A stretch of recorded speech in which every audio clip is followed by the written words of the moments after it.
فجلس النبي عند القبر وبيده عود ينكت الأرض ودمعت عيناه، وقال لمن حوله، قال: أي إخواني، لمثل هذا فأعدوا، لمثل هذا فأعدوا، ومن ورائهم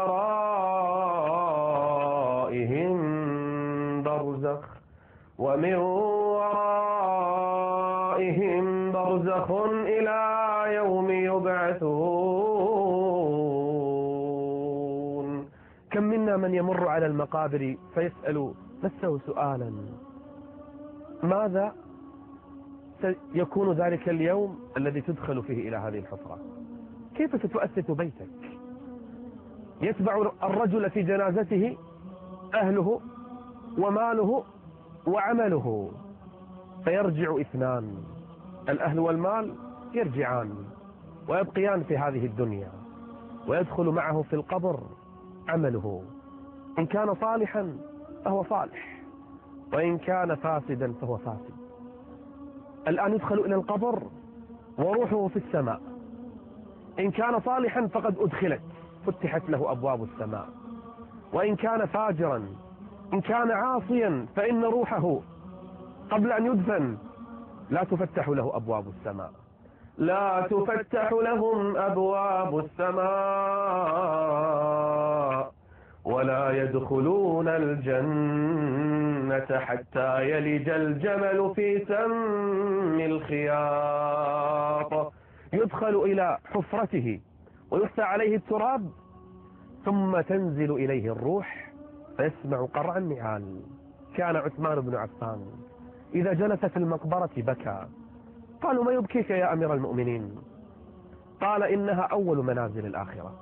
هذا القبر أول منزله، فإن خفف على العبد كان ما بعده أخف، وإن شدد على العبد كان ما بعده أشد.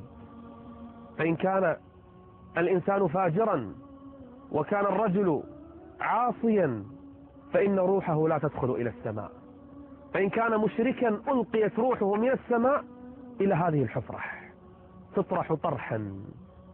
ومن يشرك بالله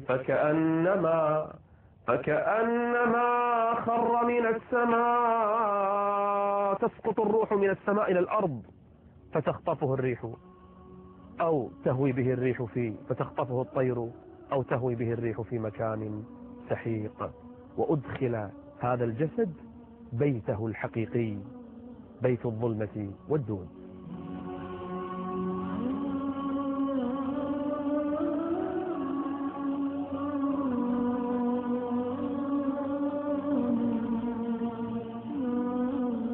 هذه الحفرة ستكون يوم من الأيام مكانك يا عبد الله، إنها بيتك، قصرك الذي تسكن فيه سيكون هذه الحفرة، غرفة نومك هذه المساحة التي تراها. أتريد أن ترى فراشك؟ هذا هو فراشك يا عبد الله. تريد أن ترى لحافك وغطاءك؟ هذا لحافك وهذا غطاؤك يا عبد الله. تريد أن ترى مساحة الغرفة؟ تمتع وانظر. من أنيسك؟ من جليسك؟ فارقت موضع مرقدي يوما ففارقني السكون. القبر أول ليلة، بالله قل لي ما يكون. كيف سأنام أول ليلة في هذا القبر، في هذه الحفرة المظلمة، في هذا المكان الموحش؟ من سيؤنسني؟ من سيكون جليسي يا عبد الله؟ إن كان عملك صالحا سيأتيك جليس صالح في مثل هذا المكان يؤنسك، يجالسك. وجه حسن يجيء بالخير، عمرتك، حجك، قراءتك للقرآن، صلاتك، صدقتك، برك للوالدين يؤنسك هنا في هذه الحفرة.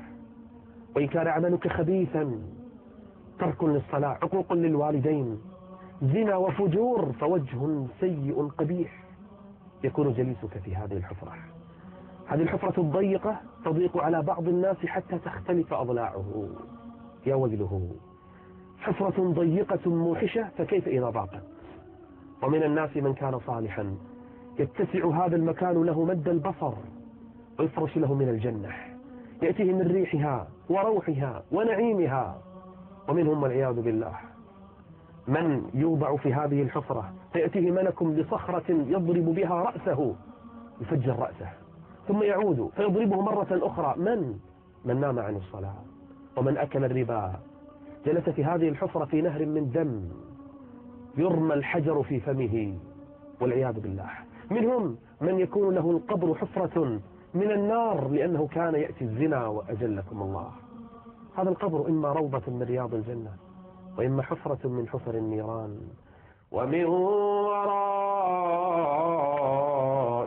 برزخ إلى يوم يبعثون. هذا بيتك يا عبد الله، ماذا فعلت من أجله؟ ماذا صنعت لهذه الأيام؟ هل من الآن الواحد منا استعد يؤسس هذه الغرفة بالعمل الصالح، بالدعاء، بالصدقات، بالذكر، أم أنه والعياذ بالله ضيع أيامه ولياليه؟ فكر يا عبد الله، مصيرنا هنا في هذه الحفرة المظلمة، في هذه الحفرة الضيقة. البرزخ لا بد منه، إما نعيم وإما جحيم. احرص من الآن أن تستعد. والله لو أجلست في غرفة أو صندوق مظلم دقائق ما تتحمل، كيف بحفرة مثل هذه؟ دقائق يسمع قرع النعال تأتي الديدان تهجم عليه. والله لو رأيت الميت بعد 3 أيام لا تتحمل ولا تطيق رؤية منظره. استعد لهذه الحفرة وتجهز لهذا المنزل فإنك لا بد وساكنه.